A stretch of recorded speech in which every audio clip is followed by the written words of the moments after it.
നൃത്തവേദിയിൽ വൈകാരിക പ്രതികരണവുമായി നടിയും നർത്തകിയുമായ ദേവി ചന്ദന.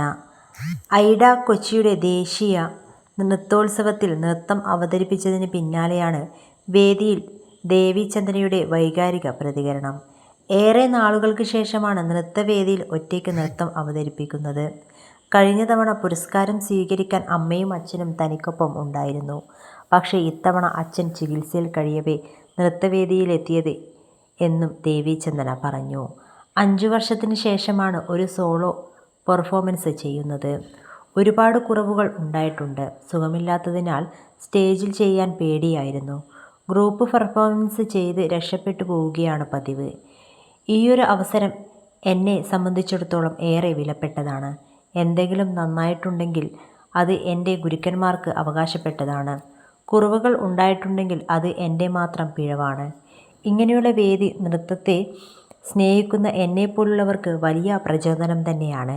എനിക്ക് ഒരു സങ്കടമുള്ളത് ഇന്ന് എൻ്റെ അമ്മ എത്തിയിട്ടുണ്ട്. എന്നെ സ്നേഹിക്കുന്നവരെല്ലാം എത്തിയിട്ടുണ്ട്. പക്ഷേ അച്ഛൻ ആശുപത്രിയിലാണ്. കഴിഞ്ഞ തവണ പുരസ്കാരം സ്വീകരിക്കുമ്പോൾ അച്ഛൻ സദസ്സിലുണ്ടായിരുന്നു. അതിനാൽ ഈ പുരസ്കാരം ഞാൻ അച്ഛന് സമർപ്പിക്കുകയാണ്, ദേവി ചന്ദന പറയുന്നു. നൃത്തവേഷത്തിൽ കണ്ണീരോടെയായിരുന്നു ദേവി ചന്ദന സംസാരിക്കവേ തൊണ്ടയിടറിയ ദേവി ചന്ദന വേദിയിലെത്തി ഗുരുക്കന്മാർ ആശ്വസിപ്പിക്കുകയും ചെയ്തു.